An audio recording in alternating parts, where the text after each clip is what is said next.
Hello, ladies and gentlemen. This is Jeff Rains coming to you again with Foundation of Civilization.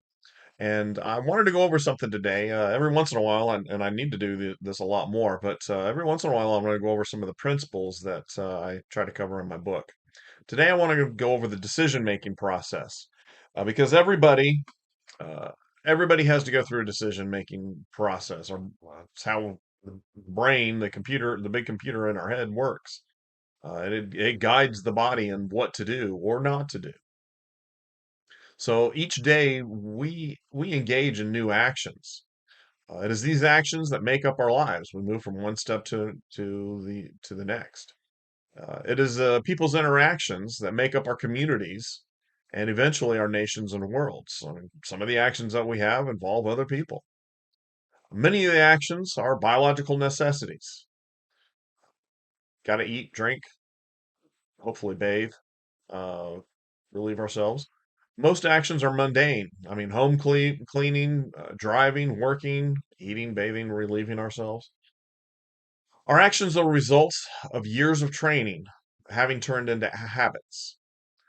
At one time, we made a decision to learn something new, like how to walk instead of crawl, how to read, how to write, how to code. Now, many of these actions are second nature. We don't consciously think about them, we just do them. We learn and for social interactions by trial and error.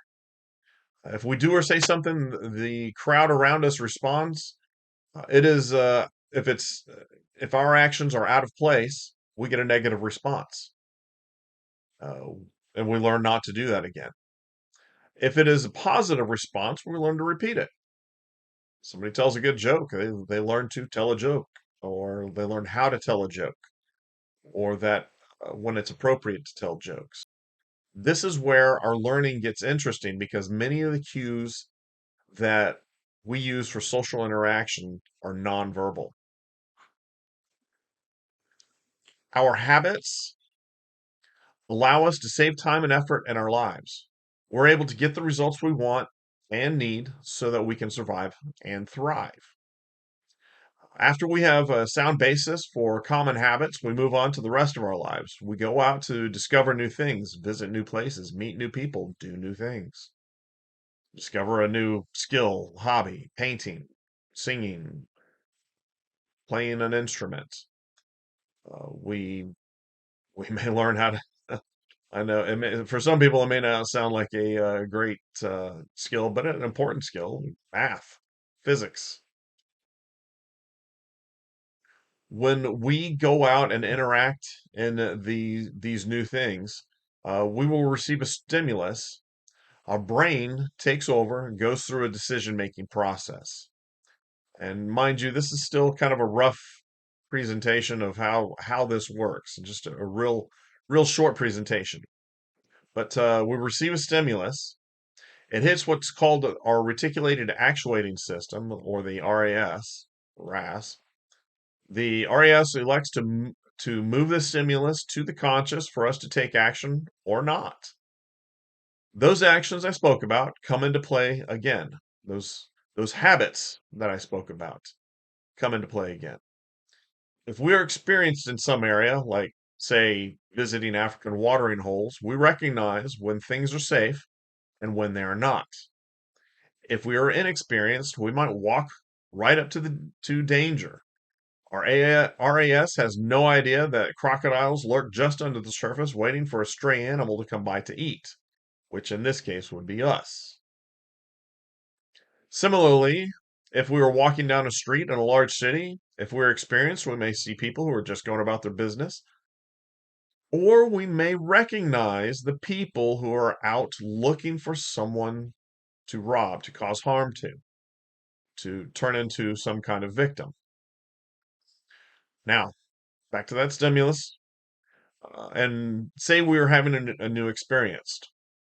Our RAS has said we need to pay attention, so our brain is analyzing it. We decide what color is it? What shape is it? Is it moving towards us? Is it moving away from us? Does it have sharp teeth? Does it have teeth? Is it tiny with very little that would cause very little problem? Is it huge and it could cause a massive problem? There are three parts of the brain. Two parts fight over control of the middle part. The basic animal brain part is is where our animal instincts are stored. That's a very central portion of our brain. It's uh, it's the first part that is stimulated. It's tied to our external senses: sight, sound, smell, touch, taste. So every stimulus that goes through our brain goes through here first. Our animal brain is where our fight or flight response comes into play. It is also where our basic gratification decisions are made, the decision to eat, to drink, or to engage in sex. The middle part of the brain that the other two are fighting over is the mammalian brain, or that's our hormonal and emotional response. This is the part of the brain that releases hormones. It tells us how to feel about a situation. Like I said, is controlled by the other two. The last part of the brain is the cognitive or thinking brain, the primate brain. This is where our analysis is conducted. This is where calculations and imaginations work. It is where we make our greatest advancements in math, science, technology, art, music, medicine, and whatever else you can think of. We process the information we've received and decide what actions we need to take to get the best reaction in the future. Our decision making needs to be balanced with the cognitive portion of our brain making a significant amount of our decisions. So, how do humans stack up? Well, 80% of our decisions are emotional, not cognitive. We are not cognitive beings. We are emotional beings with cognitive capabilities. If we are to be an advanced thinking individual, we must focus our attention, stop being easily manipulated, and stop allowing our animal brain to make decisions and allow our cognitive brain, part of our brain, to make decisions for us. Oh, what part of our brain do you think marketers try to stimulate? Of course, they're trying to stimulate the basic animal part of our brain. They've learned that our economic system has given us more than we could ever want, and as a result, we jump from one idea to the next, from one stimulus to the next. We have shortened our attention spans. Our reduced attention span means marketers have only seconds to grab our attention. So they try to stimulate the basic, easier to stimulate part of our brain.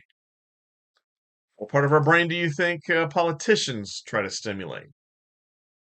Again, politicians often try to stimulate our basic animal brain because it's easier to stimulate, and we as humans don't have very long attention spans. Something we have to work on in our schools and media is to extend our attention spans. Otherwise, we will continue to be subject to whoever is in charge of our government. We're not going to be free. Not until we master ourselves. And let me reassure you, our politicians, they are happy that we are not masters of ourselves. They're happy to be able to enslave us to our basic animal senses. I hope that this helps you understand your decision making process so that you can make better decisions and you can better understand other people's decisions. Again, this is Jeff Rains with Foundation of Civilization. I hope you're doing well and I hope you're watching the changes that are coming about in our world. And I hope that you're preparing as these changes unfold. Thanks again. Like, share, subscribe, and let your friends know. Trying to help out everybody that I can and help us all understand the world around us better and ourselves better. Thanks again and good luck, and we will see you next time.